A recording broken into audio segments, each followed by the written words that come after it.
Hi everybody, somewhere between black and white, there is that shade of gray. I'm Mark Gray, and welcome to the Gray Area.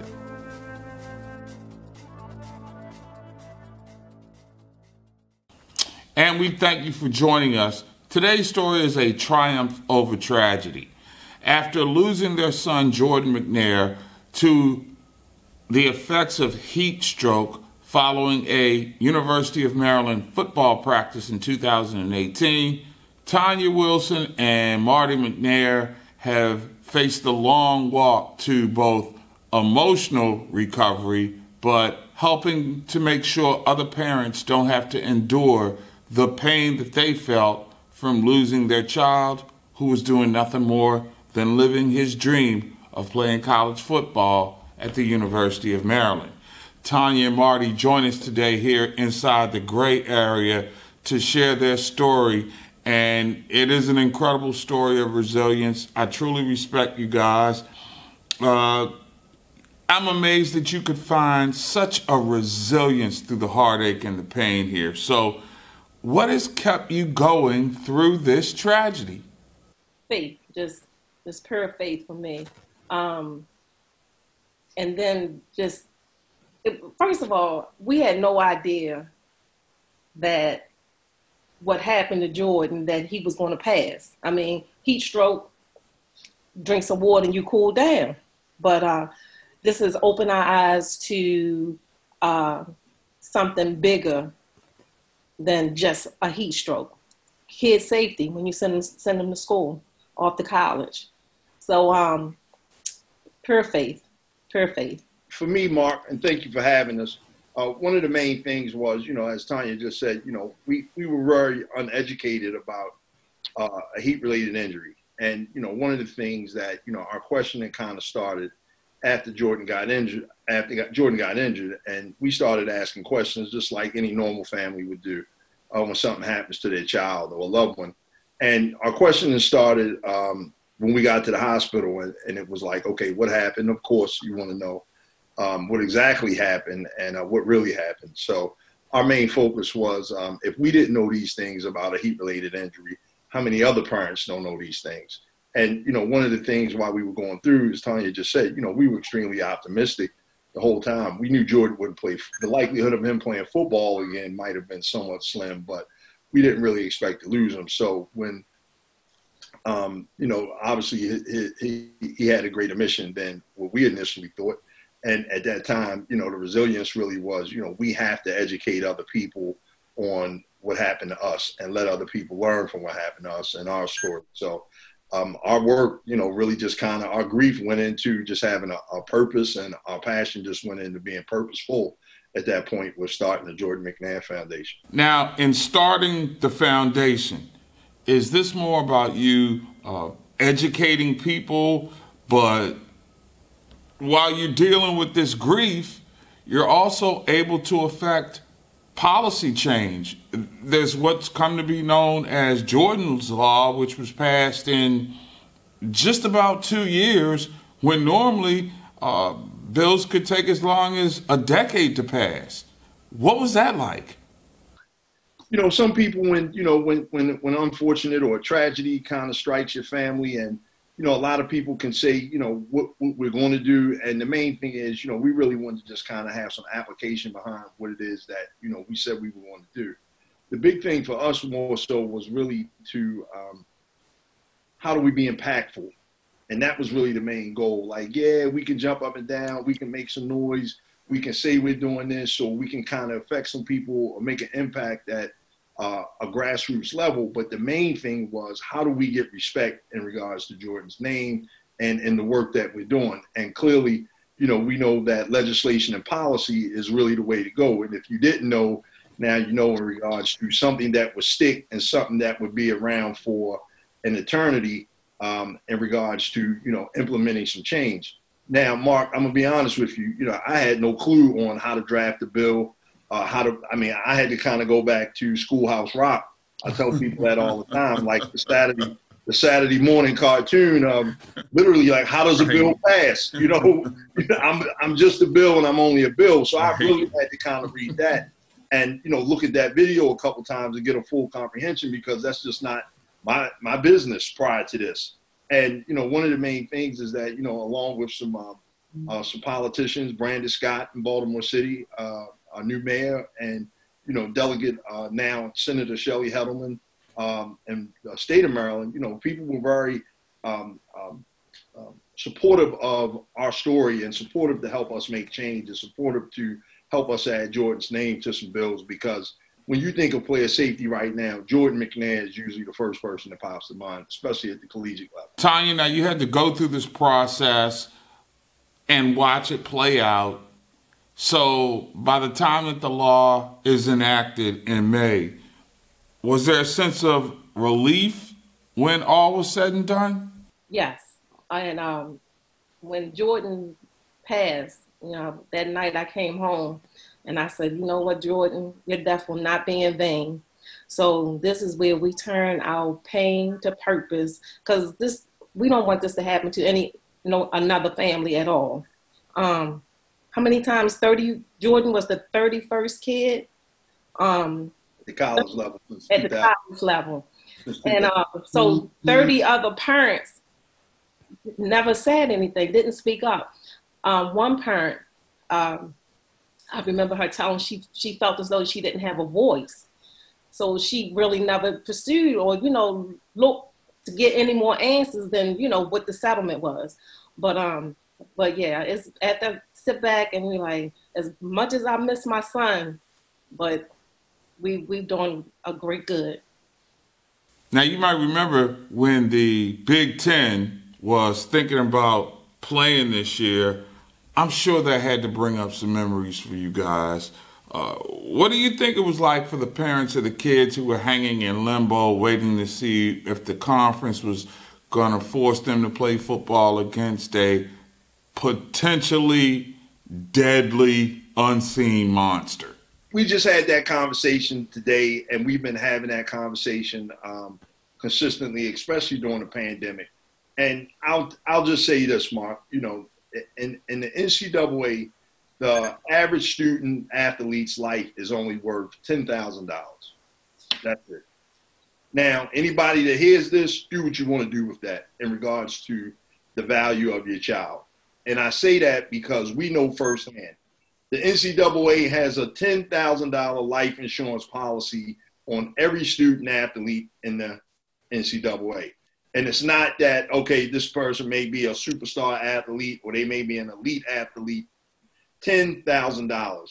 And I think as parents, you have to make a decision to see, we got a lot of these institutions and these, you know, Big Ten organizations, the SEC and all these things, and they're multi-million-dollar or billion-dollar industries, and the monies that colleges lose out on, they'll lose out on if these student athletes don't play.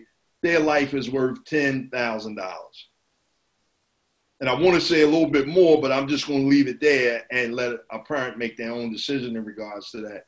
At the end of the day, a lot of schools right now are currently having student athletes sign liability waivers. So at the end of the day, like we used to tell, you know, Jordan, or I tell student athletes all the time, guess what? If it doesn't work out at that particular institution that you're playing for, guess what? You're not going to live with the coach. You're not going to live with the athletic director or the athletic trainer. You're coming back home to mom and dad. So at the end of the day, I think mom and dad or as parents, we need to make strong, solid decisions based on our children's safety at the end of the day. And that's just, you know, what I feel, especially right now during COVID right now. It's just not, I mean, like really $10,000. I'm just going to leave it there, $10,000. All right, let's shift gears. Let's talk about the foundation itself for a second and the everyday mission. Ultimately, what are the goals you're trying to accomplish through the work of the organization that bears your son's name? Well, as Tonya mentioned earlier, Mark, one of the main things was out of 31 deaths, Jordan was 31. We had another young man, Braden Bradford. He was 32 in 2018. Braden unfortunately passed on the first day of practice in August of that year, August of 2018. And one of the things that was consistent out of these 31 times, there wasn't a cold water tub on the field. And, you know, you would think that something as simplistic as a cold water tub, because this is such a 100% preventable injury, no child or no student athlete should ever pass as a result of a heat-related injury. And one of the things, like Tonya and I just said, that, you know, we just started asking questions about, if we don't know these things, how many other student athletes don't know these things? We talked to a program today that had 100 volunteers, 300 kids. And the fact was, it's not an issue of people maliciously saying, guess what, we don't want to implement player safety, but they clearly just don't know. So one of the things that we did, our mission of our foundation was really to promote awareness, education, and prevention around all heat-related injuries. And our goal is really to diminish the number of deaths in heat-related injuries. Yeah, we didn't lose anybody at the college level last year. However, we still lost 3 to 5 high school student athletes because we sent flowers to their funeral. And the thing is, this just isn't a football-centric injury. This is a student-athlete injury. Anytime you're playing outside in inclement weather, you are susceptible to a heat-related injury. And that could be baseball, track. We lost 3 kids last year that I can specifically know of. We lost 2 young ladies, 2 females. One was a cheerleader. One was a basketball player. We also lost a young man, several young men, but one young man in particular, on the first day of practice. And there's always something as simple as, where was a cold water tub? Where were the prevention and the safety measures? So what we do, we donate cold water tubs to to sports programs across the nation. Last year, we donated over 200 plus cold water tubs, literally from Alaska to Florida. And the main thing is, people say they don't have it in the budget, but it's just miseducation of people just not knowing to say, hey, you know what, this is something I can invest $100 in, a cold water tub to keep these student athletes safe. People just don't, they're just uneducated, and we can't blame them. And our goal is to educate as many people as we can. Now, this year is by any means not a regular year, but what kind of events in a normal year would you be having? And how do folks become active and donate to the cause? Fundraising, well, we have a book out now, Can My Child Play? The proceeds from that goes to the foundation. We had to cancel the golf tournament because of COVID. So next year we have the golf tournament. And then we're still in the planning of different fundraising. And at any time, people can donate right to the website, go through the website, Jordan McNair Foundation.org, and make donations. But those are the few things that we have for this year. But next year, hopefully we'll be able to do a lot more things. Yep. Hey, Mark, also let me kind of jump in with Tonya. Tonya didn't mention, we do an annual health and wellness sports clinic. And that was on the day, that was the anniversary of Jordan's passing, which is June the 13th of 2018. But June the 13th of every year, we do a health and wellness sports clinic. And our main goal, I tell this story frequently, that Jordan was a career athlete or a lifelong athlete. So he and I went across the nation to football combines and sports clinics and things like that.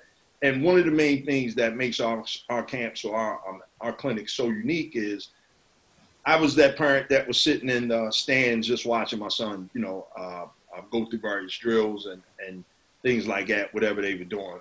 However, there was never anything for the parent to do. There wasn't any education. So what we do, which is unique or just a different twist to kind of further our foundation's mission, while the actual kids or the student athletes are participating and, having fun that particular day, we have parents and coaches in a different part of the facility, and we're teaching them the basics, the prevention, the education and awareness around how to use a cold water tub, what's a heat-related injury. So again, that's what makes us very different than, the ones that I've been to in the past. I want to get back to the book for a second, because I'm just wondering, it's been said that if you're dealing with a grieving process, oftentimes it's best to just put pen to pen and break off some written word. Was writing this book a help in the healing process? Was it painful or cathartic? Jordan's story was one of the most talked about sports stories for at least 18 months straight. And, imagine losing a child, and every time you look up, he's on the news and he's in the paper and there's so many articles. So, I mean, it was just a train wreck that would never end. And it was something that, literally like we couldn't get away from. And, when we started the process of the book, which was last year, that was one of the things that I didn't really see that what the grief process would be, or the therapeutic nature of writing a book would be at that particular time. All I know is that, whenever you try to get to the public speaking arena, I know that, the average person usually asks, do you have a book? And I know that gives you credibility. So my goal was really to just kind of write a book. And I didn't really think that, it would turn out the way that it turned out. I knew I wanted to make some comparisons between my life and Jordan's life and things like that. But when COVID, I started it, and then when COVID kicked in and we were quarantined, I figured, hey, this was the best opportunity to write the book. So imagine looking at every interview that we had, because you got to find these emotions, and you have to, writing a book is the equivalent of painting a picture. And when you're looking at, I use this particular hue of color for this type of, this memory, and subconsciously, all these things that you're having to go over again. So in the process of me, Tonya and I, I'm asking Tonya, like, my memory was good, but it was just like, I didn't remember everything and every detail, and Tonya just kind of saw it from a different angle. And I think that for me, I just kind of, I would start writing every morning, and I may just do some warm-up writing. And it just kind of hit me like, wow, like, this is extremely therapeutic. This was the therapy that I personally needed. And it was just a matter of going through all of those emotions all over again. And it was some crying, and it was some laughter, and it was a lot of apologies, because, as parents, how do we let this happen to our child? So I agree. Whoever said that writing it down literally is therapeutic, they were 1,000% right, because again, that's definitely what worked for me. When we was going through it, I was like, oh, I had to go back to the day everything happened, and you just try to, because you're on a path, and grief has its stages, it comes and goes. But during the book process, it was therapeutic, painful, still painful, because there's some chapters that I just can't read. But even though I had to read it, just the draft and everything. But yeah, same. It helped. It helped. Tonya, does the work you're doing right now with the foundation help in what could we call a recovery process? I don't know if it's recovery, because I don't know if there's a recovery. How do you recover from loss of a child? I don't know. So right. I wouldn't say it's recovery. I just think it's helpful. It's helpful because we're helping other people. And again, going back to saying Jordan's death will not be in vain. This is us keeping him alive and making sure, families don't have to go through this again. Tonya, I see you still rocking the Maryland swag. Marty, you've got Jordan in his Maryland gear prominently displayed over your shoulder. There seems to be no hard feelings between you all and the university. Where do you get the strength to put everything that's happened behind you and press forward with a workable relationship? My son is there in spirit. That's why. There's a tree planted in front of the football house in his honor, his name. He's plastered all around that campus. So that's how I feel about it. His spirit is still there. All of those guys are our sons. And, like literally, especially the ones that, just graduated, and, a couple of them that came in with Jordan, we've always kind of kept a pipeline of communication open with those young men. And, all those young men were some great young men. And, unfortunately that they just had to see that the world really isn't a nice place, especially when this whole thing went down. And I think that, for a lot of these young men, this was their first time really dealing with tragedy or dealing with death and seeing how adults really act. And I think that it was a eye opener or a learning lesson for all of them. But, we stay in touch, and, those guys are still our sons. And as Tonya just said, I think that Jordan will always be a part of the University of Maryland, bottom line. Now, our big thing is, how do we turn that into a relationship that will foster, or do we, and one of the main things, Mark, keep this in mind, we can be mad and we can be angry, and rightfully so, and the main thing is, we have to exert a certain amount of emotional maturity, emotional intelligence. Us being mad and us being or vibrating on a lower energy is not going to bring Jordan back. And when you get to a point where you have to use every resource you can to be impactful, you start looking at your allies, or you start looking at allies a lot differently. Like, at the end of the day, how can we make the most out of this? Or how can we partner, and how can we sit here and create lifelong relationships? Because guess what? It makes no sense for us to say, okay, hey, we're going to be mad at these folks over here, but at the end of the day, we can't be caught up in our feelings, vibrating at a low vibration, and we can't really get our message out. So at the end of the day, sometimes you may have to turn, your least likely enemy into an ally, in a sense. And I'm not saying that we mad. Guess what? Us being mad at anybody ain't gonna bring Jordan back. However, this is the time to solicit and take on every ally in a position of impactfulness that you can. Okay, Marty, I'll give you the final shot. This is your drop the mic moment. With our book, so we got a Facebook page, Can My Child Play? I ask everybody to go to our Facebook page, Can My Child Play? The Jordan McNair Foundation on Facebook. We have LinkedIn, the Jordan McNair Foundation. We have Twitter, JMF Foundation. We have Instagram, the Jordan McNair Foundation. So again, we try to reach out to folks wherever we can reach out. Go to our YouTube channels. Please subscribe, and you can basically see like a lot of the interviews that Tonya and I have done. Everything from Good Morning America, ESPN, CNN, our golf tournaments, a lot of recent stuff that we've done. Videos of me speaking at different places and things like that. And then you can always visit our website, the www.thejordanmcnairfoundation.org. If you need to get in touch with us, you can go to info@thejordanmcnairfoundation.org. If you need to book us for public speaking, go to bookings@thejordanmcnairfoundation.org. So yeah, man, that's really our main thing. Like, you can definitely see what we're up to. We try to, and Mark, let me back up, because one of the main things when, the way we looked at this, Jordan's mission may have only been 19 years, and he had an impactful 19 years. And I'm sure that he'll be continuously impacting people and saving lives for, one of the main things that, the reasoning or the title behind Can My Child Play is our questioning didn't start till after Jordan got injured.